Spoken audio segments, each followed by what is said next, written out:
Selamat pagi saudara-saudaraku.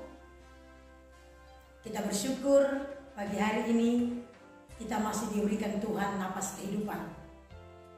Oleh karena itu saudara, sebelum kita memulai aktivitas kita dalam satu hari ini, mari terlebih dahulu kita merenungkan firman Tuhan.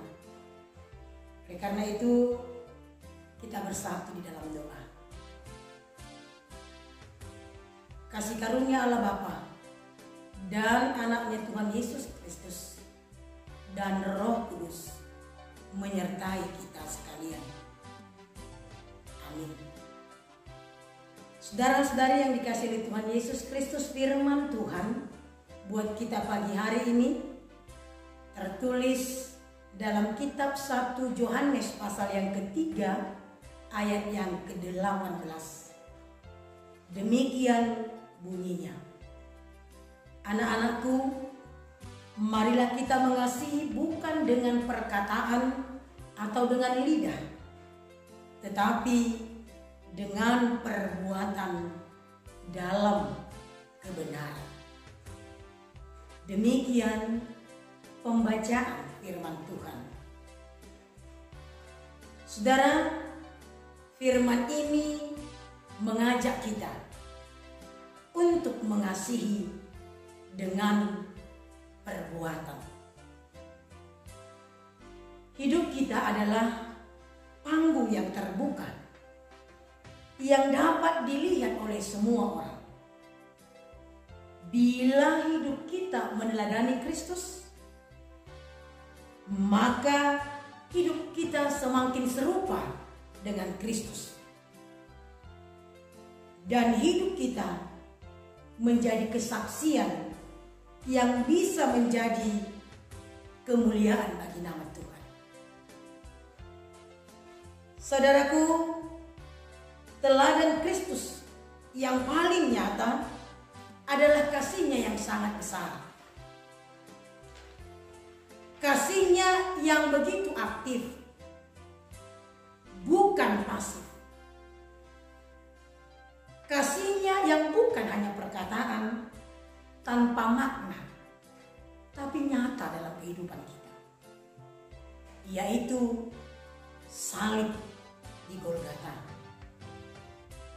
Saudaraku, sudahkah kita meneladani Kristus? Sudahkah kita melakukan kasih melalui perbuatan itu? Kita menyalurkan kasih Allah kepada sesama. Tidak perlu dengan yang spektakuler, tapi lakukanlah kasih itu dengan perbuatan yang kecil sekalipun, tapi bermakna untuk orang lain. Oleh karena itu saudara, mohonlah kepada Tuhan supaya Ia menghadirkan dalam hidup kita kepedulian. Tuhan menghadirkan dalam hidup kita kepekaan. Tuhan boleh menghadirkan dalam hidup kita kesempatan untuk berbagi bagi sesama kita.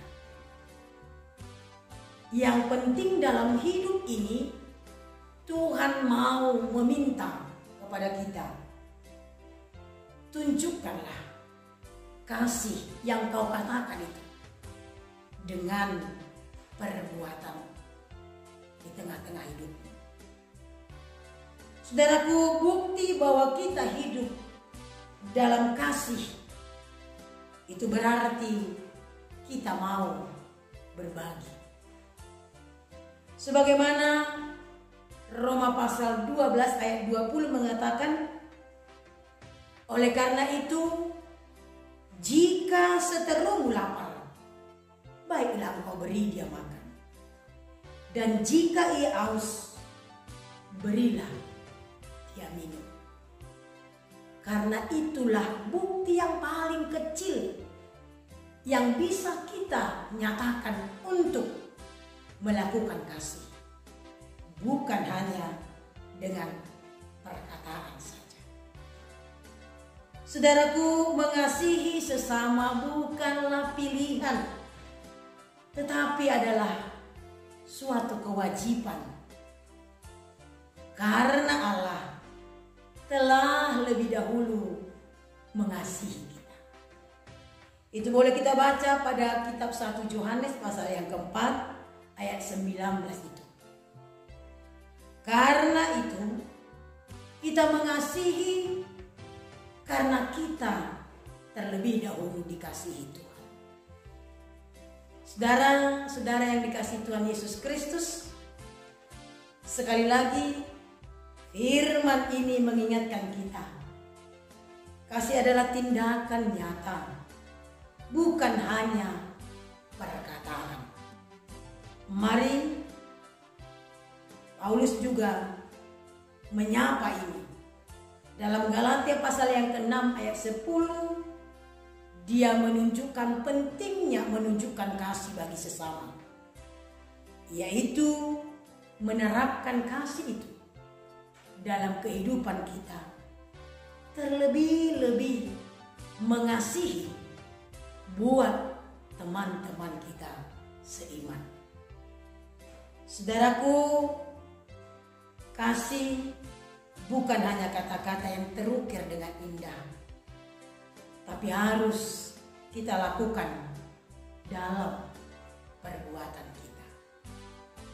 Oleh karena itu, saudaraku, mari pagi hari ini tunjukkanlah kasihmu bagi sesama. Dan ingatlah bahwa firman Tuhan pagi hari ini mengingatkan kita pentingnya untuk menyatakan kasih itu dalam segala perbuatanmu bagi sesama dan untuk kemuliaan Tuhan. Amin. Kita berdoa. Terima kasih Bapa di sorga, Engkau mengingatkan kami begitu besarnya kasih-Mu dalam kehidupan kami. Dan itu nyata Tuhan. Bukan hanya melalui firman-Mu, mana perkataan-Mu, tapi melalui tindakan perbuatan-Mu, kasih yang luar biasa itu, di mana Tuhan menunjukkan kasih-Mu di Golgota. Terima kasih Bapa di sorga, ajari kami untuk mengasihi, karena kami tahu kasih itulah yang benar-benar untuk kami nyatakan dalam kehidupan kami. Pagi hari ini ajari kami Tuhan untuk berbagi bagi sesama kami, sehingga sukacita kami semakin berlimpah. Berkati kami Tuhan, menjadi orang-orang yang mau peduli dan berbagi bagi sesama kami. Berkati pekerjaan kami, tuntunlah kami untuk selalu setia melakukan pekerjaan kami dengan baik dan menunjukkan kasih-Mu di tengah-tengah kehidupan kami. Terima kasih Tuhan, dalam nama-Mu